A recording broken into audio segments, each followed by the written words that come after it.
نحمدہ و نصلی علی رسولہ الکریم اما بعد۔ پروگرام مسائل اور ان کا حل کے ساتھ ایک بار پھر آپ کی خدمت میں حاضر ہوں۔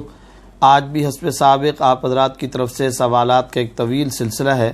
اس مختصر نشست میں آپ کے جتنے سوالات اور ان کے جوابات پیش کرنا ممکن ہوگا انشاءاللہ وہ آپ کی خدمت میں پیش کیے جائیں گے۔ طاہر صاحب نے یہ مسئلہ پوچھا ہے کہ کیا ہم غیر مسلم کے ساتھ کھانا کھا سکتے ہیں یا نہیں؟ دیکھیں، اصل بات یہ ہے کہ تعلقات رکھنے میں شرعاً ممانعت نہیں ہے، اور اگر اسلام کے لیے، دین کے لیے، پلس اگر دعوت دین، نشر و اشاعت اسلام کے لیے اگر تعلق رکھا جائے تو شرعاً اس میں مزید کوئی حرج کی بات تو کیا ہوتی، بلکہ اس کے اندر خاص طور پر یہ بات ذہن کے اندر رکھنی چاہیے کہ اس تعلق کے اندر اجر و ثواب بھی ملے گا۔ البتہ یہ بات ذہن کے اندر رکھنی چاہیے کہ قلبی موالات، دل کی محبت، یہ صرف مسلمان کا حق ہے، اور جب یہ مسلمان کا حق ہے تو یہ غیر مسلم کے ساتھ دلی محبت کا تعلق رکھنا یہ شرعاً درست نہیں۔ بعض اوقات دفتر کے اندر، جائے ملازمت کے اندر، سفر کے اندر، پڑوس کے اندر، کسی تقریب اور فنکشن کے اندر یہ ہوتا ہے کہ غیر مسلموں کا اکٹھ ہو جاتا ہے، یا آپ کے ساتھ وہ اکٹھے ہو گئے، تو ایسے موقع پر اتفاقاً کسی وقت اگر کھانا کھا لیا جائے، ان کے ساتھ چائے پی لی جائے تو شرعاً اس میں کوئی ممانعت نہیں۔ ایسے موقع پر ان کے ساتھ کھانا کھانا شرعاً درست ہے۔ جو چیز منع ہے وہ ہے قلبی موالات، وہ ہے قلبی محبت، وہ منع ہے، اس سے احتراز کرنا چاہیے۔ باقی کسی وقت اگر اتفاقاً کھانا کھانے کا موقع مل گیا تو شرعاً کوئی رکاوٹ نہیں، اور اگر اتفاقاً نہیں بھی، باقاعدہ کوئی ارادہ اور کوئی تقریب ہے اور آپ اس قصد اور ارادے کے ساتھ گئے تو شرعاً اس میں بھی کوئی ممانعت نہیں ہے۔ صرف اور صرف یہ بات رکھنی چاہیے کہ بہت زیادہ ایسی قلبی محبت اور دوستی کہ دور سے دیکھنے والا یہ سمجھ رہا ہو کہ ان کا بہت قریبی دلی تعلق ہے، یہ چیز ممنوع ہے، اس سے بچنا چاہیے۔ باقی کھانا اکٹھے کھا لینے میں شرعاً کوئی رکاوٹ نہیں ہے۔ کلکتہ انڈیا سے جمیل صاحب نے پوچھا ہے ہمیں مکمل دین میں چلنے کے لیے کن کن چیزوں کو اپنانے کی ضرورت ہے، کیونکہ ہر کوئی اپنے مسلک میں چلنے کو مکمل دین قرار دیتا ہے۔ دیکھیں، اس سلسلے میں حضرت عبداللہ ابن عمر رضی اللہ تعالیٰ عنہما کی ایک روایت ہے کہ رسول اللہ صلی اللہ علیہ وسلم نے ارشاد فرمایا، اور یہ روایت کئی کتب صحاح کے اندر موجود ہے کہ وَتَفْتَرِقُ أُمَّتِي عَلَى 73، یعنی میری امت 73 فرقوں میں، علی 73 ملہ کلہم فی النار، یہ 73 کے 73 فرقے سب جہنم میں جائیں گے، الا ملۃ واحدہ، مگر ایک فرقہ۔ قالوا ومن ہی یا رسول اللہ، وہ کون سے لوگ ہوں گے؟ آپ صلی اللہ علیہ وسلم نے فرمایا ما انا علیہ واصحابی، وہ جس طریقے پر میں ہوں اور میرے صحابہ کرام۔ گویا صحابہ کرام جس طریقے پر ہوں گے وہ طریقہ ہے جو حق کا طریقہ ہے، نجات کا راستہ ہے، بخشش کا راستہ ہے، مغفرت کا طریقہ ہے، اسی طریقے کو اختیار کرنا چاہیے۔ اسی لیے ہم کہا کرتے ہیں کہ نماز اس طرح نہیں، اس طرح پڑھو۔ کس نے بتایا؟ صحابہ نے۔ قرآن یہ ہے، یہ نہیں ہے، کس نے بتایا؟ صحابہ نے۔ حج ایسا کرو، ایسا نہیں کرو، کس نے بتایا؟ صحابہ نے۔ تو اولین شاگرد کون ہے؟ حضرات صحابہ کرام۔ تو اس لیے آپ صلی اللہ علیہ وسلم نے فرمایا جو لوگ، جو طبقہ، جو جماعت، جو فرقہ میرے اور صحابہ کے طریقے پر ہے وہ مسلک اپنے اعمال اور عقائد کے اعتبار سے جنتی ہے، لہذا ہر مسلک کو اپنا محاسبہ خود کرنا چاہیے۔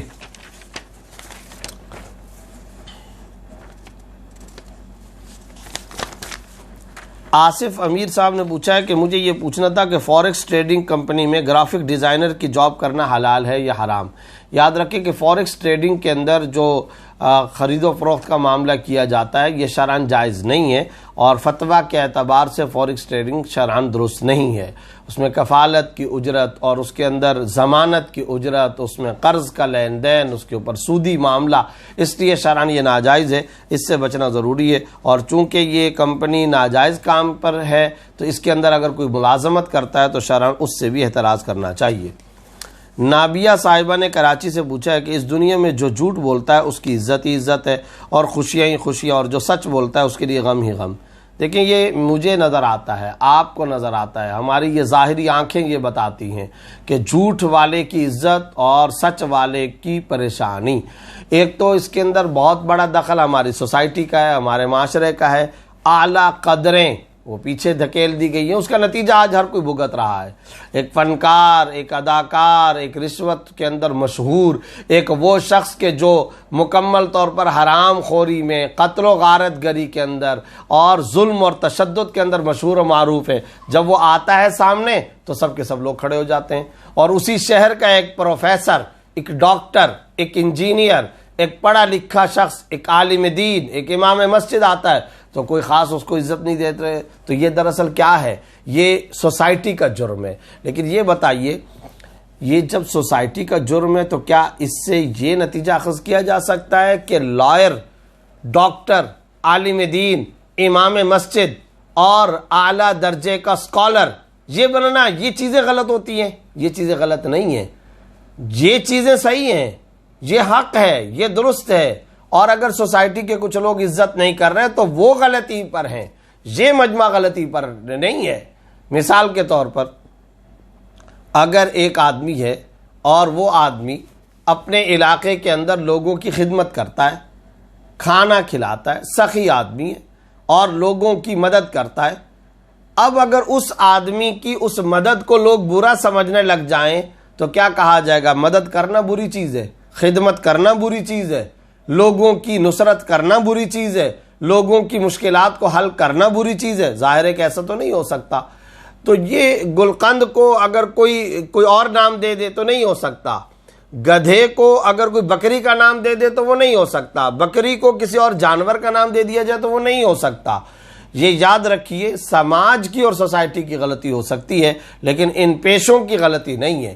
لہٰذا آپ سچائی کا ساتھ دیں، آپ سچ بولیں، آپ کو جھوٹ کی طرف نہیں جانا چاہیے۔ باقی اگر کوئی عزت نظر آتی ہے تو وہ عزت بھی ظاہری ہوتی ہے، فانی ہوتی ہے، مادی ہوتی ہے، دکھاوے کی ہوتی ہے۔ وہ ایک حدیث ہے جس میں آپ صلی اللہ علیہ وسلم نے ارشاد فرمایا، اکرم الرجل مخافۃ شر، آخری زمانے میں یہ علامتیں ظاہر ہوں گی۔ ایک علامت یہ ہے کہ انسان کی عزت کی جائے گی اس کے شر سے بچنے کے لیے۔ تو کیا علاقے کا وڈیرا، کیا کوئی ظالم، کوئی دہشت گرد، کوئی لوگوں پر تشدد کرنے والا اور کسی پر جبر کرنے والا، اس طرح کا کوئی چودھری، کوئی وڈیرا، کوئی ملک، کوئی نواب، جب وہ محلے کے اندر ہوتا ہے لوگ اس کی ظاہری طور پر عزت کرتے ہیں، لیکن کیا دل ان کے ساتھ ہوتے ہیں؟ کیا وہ گھر کے اندر اس کو گالیاں نہیں دیتے؟ کیا 5 بندوں کی نجی مجلس میں اس کو برا بھلا نہیں کہا جاتا؟ ظاہری بات یہ ہے کہ عزت اسی کی ہوتی ہے جو حق ہو، اور جو سامنے نظر آ رہا ہے اس کی عزت نہیں ہوتی۔ جو کچھ آپ کو نظر آتا ہے یہ اس کے شر سے بچنے کے لیے سارے کا سارا معاملہ کیا جاتا ہے، حق اور عزت اور درستگی نہیں ہوتی۔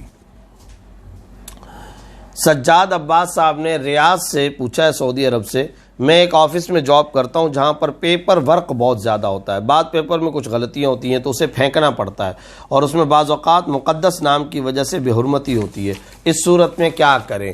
دیکھیں، جن کاغذات پر اللہ اور رسول اللہ صلی اللہ علیہ وسلم کا اسم گرامی ہو ان کو بے حرمتی کے مقام پر پھینکنا یا ان کی بے حرمتی کرنا یا نعوذ باللہ پیروں کے نیچے ان کو رکھنا یا نچلی جگہ پر رکھنا یا پھینک دینا، یہ سب ناجائز اور حرام ہے، اس لیے ان سے احتراز کرنا ضروری ہے۔ اگر کوئی اس طرح کا مقدس ورق یا کوئی تحریر ہے جس کے اوپر صحیح نام، مقدس نام، قرآنی آیت، حدیث، دعا یا اس طرح کا کوئی مقدس حصہ ہے اور وہ اس پر آ گیا، تو اب آپ کے پاس 2 آپشن ہیں۔ پہلا آپشن تو یہ ہے کہ ان کو محفوظ مقام پر منتقل کرے، اور جب یہ سارے کاغذات جمع ہو جائیں تو جنگل اور صحرا و بیابان میں ایسی جگہ جو ویرانے کی جگہ ہو، لوگوں کی آمد و رفت جہاں نہ ہوتی ہو، جانوروں کی آمد و رفت نہ ہوتی ہو، وہاں کھدائی کر کے باقاعدہ ان کاغذات اور مقدس اوراق کو دفن کیا جائے، ان کی تدفین کی جائے۔ لیکن یاد رکھیں ایسی جگہ ہونی چاہیے جس جگہ پر عام طور پر لوگوں کی آمد و رفت نہ ہوتی ہو۔ دوسرا آپشن یہ کہ سمندر برد کر دیا جائے، مگر یاد رکھیں کہ سمندر برد کرنے کے لیے شرعاً یہ ضروری ہے کہ بیچ سمندر میں یا گہرے پانی میں جا کر کے ڈالا جائے، ورنہ سی ویوں پر، سی سائٹ پر جہاں کہیں پر بھی سمندر کا کنارہ لگتا ہے وہاں اللہ بچائے ہم جا کر کے دیکھتے ہیں تو کیچڑ میں مٹی میں قرآن کے مقدس اوراق آئے ہوئے ہوتے ہیں، اور یہ ایک مستقل مسئلہ بن جاتا ہے۔ تو وجہ کیا ہوتی ہے؟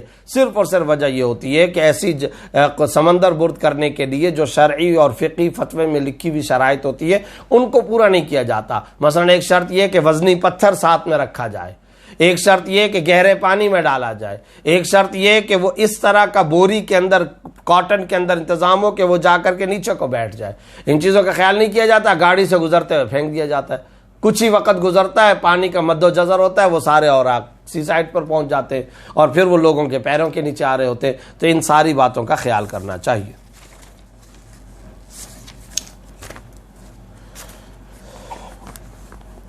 عائشہ طاہر صاحبہ نے پوچھا ہے کہ طلاق تو 2 واقع ہو گئی، تو عورت کا وہ زیور جو شوہر کی طرف سے تھا وہ دوسری طلاق کے بعد بیوی کا ہوگا کیا، جبکہ دونوں طلاقیں شوہر کی طرف سے دی گئی اور عدت بھی پوری ہو گئی؟ نیز شوہر نے کچھ شرائط رکھی تھی کہ یہ کیا تو 1 طلاق اور یہ کیا تو 2 طلاق، اس طرح 2-3 اور شرائط تھی۔ اب چونکہ 2 طلاقیں ہو چکی اور عدت بھی پوری ہو گئی ہے تو کیا عورت ان شرائط سے آزاد ہے؟ اگر تیسرا نکاح کرتے ہیں اپنے شوہر سے تو یہ شرطیں واپس لاگو ہو جائیں گی یا ختم ہو جائیں گی؟ سب سے پہلی بات تو یہ کہ یہ جو آپ نے سوال پوچھا ہے یہ سوال واضح نہیں ہے۔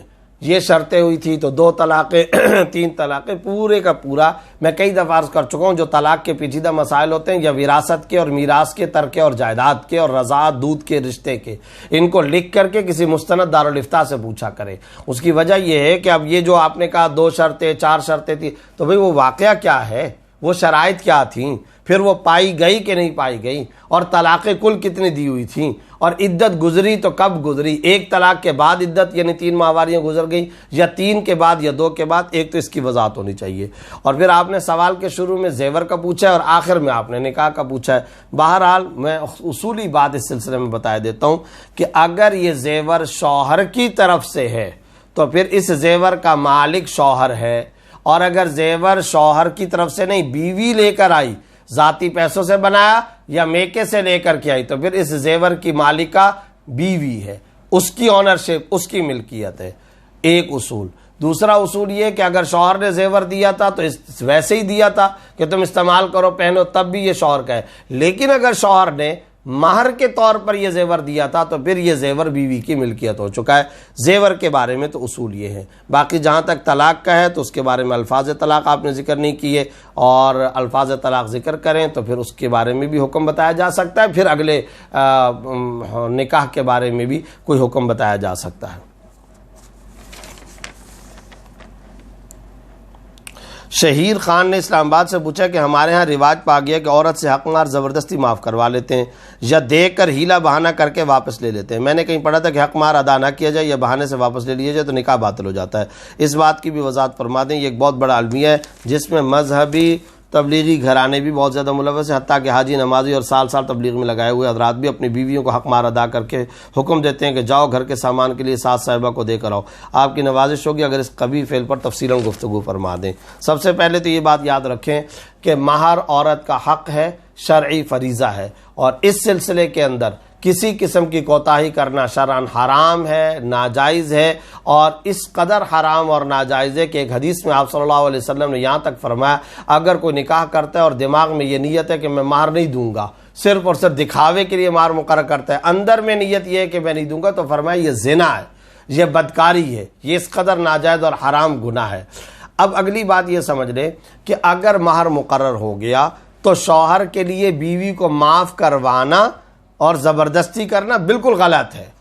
بیوی اپنی ذاتی رضامندی سے اگر معاف کرنا چاہے تو اس کو اس بات کا اختیار حاصل ہے، لیکن شوہر کی طرف سے فورس کرنا، مطالبہ کرنا، معافی کی ڈیمانڈ کرنا، بار بار یہ بات کرنا بالکل غلط، خلاف شریعت ہے، اور زبردستی اگر شوہر معاف کرائے گا تو وہ معاف ہوگا بھی نہیں۔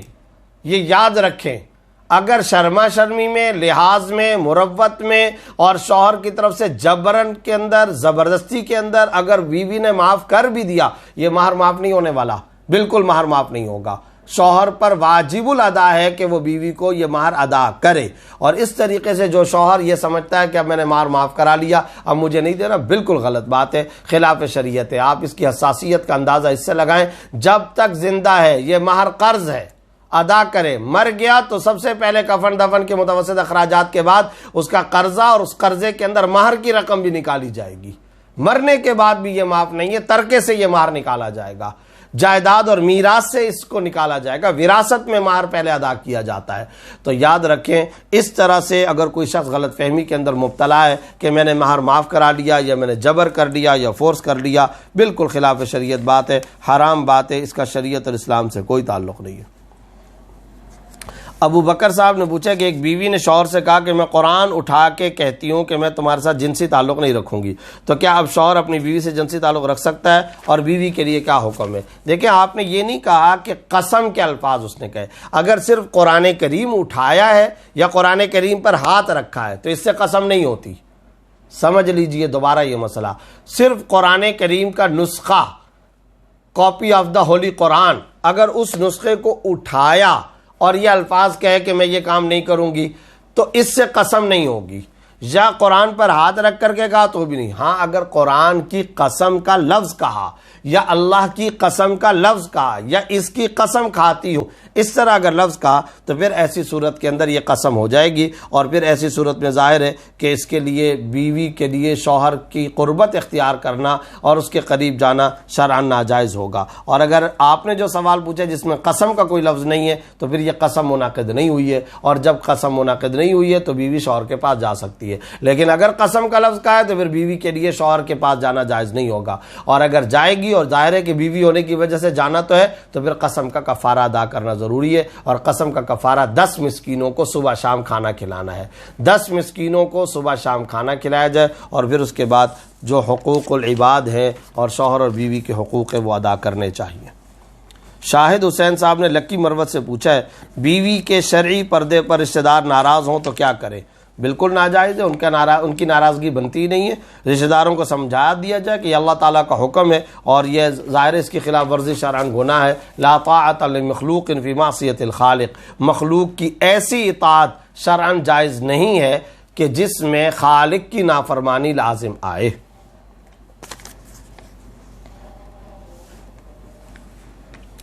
جاوید عبدالستار صاحب نے یہ پوچھا ہے کہ پرائز بانڈ کا کاروبار کرنا, اس پر انعام لینا, پرائز بانڈ پر کمیشن لینا دینا, پرائز بانڈ کی پرچی اور اس پر اون لینے کا شرعی حکم کیا, اور یہ کاروبار کرنا کیسا ہے؟ شرعاً بالکل ناجائز ہے, حرام ہے یہ کاروبار, اور پرائز بانڈ لینا بھی شرعاً جائز نہیں, خریدنا بھی جائز نہیں, اس کی خرید و فروخت ناجائز ہے. البتہ ایک مسئلہ ذہن میں رکھیں کہ اگر کسی نے پرائز بانڈ لے لیا تو اس پر جو انعام نکلے گا وہ انعام اگر کسی کا نکل آیا تو ذاتی استعمال میں رکھنا, استعمال میں لانا جائز نہیں. بلا نیت ثواب صدقہ کر دینا ضروری ہے جو انعام کی رقم آئی.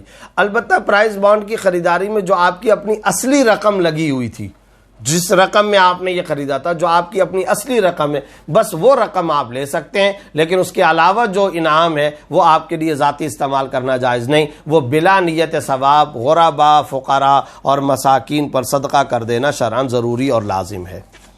آج کی نشست اسی مختصر سے حصے پر مشتمل ہے. انشاءاللہ اگلے اتوار کو تفصیلی نشست کے ساتھ دوبارہ حاضر ہوں گا. تب تک کے لیے اجازت. السلام علیکم ورحمۃ اللہ وبرکاتہ.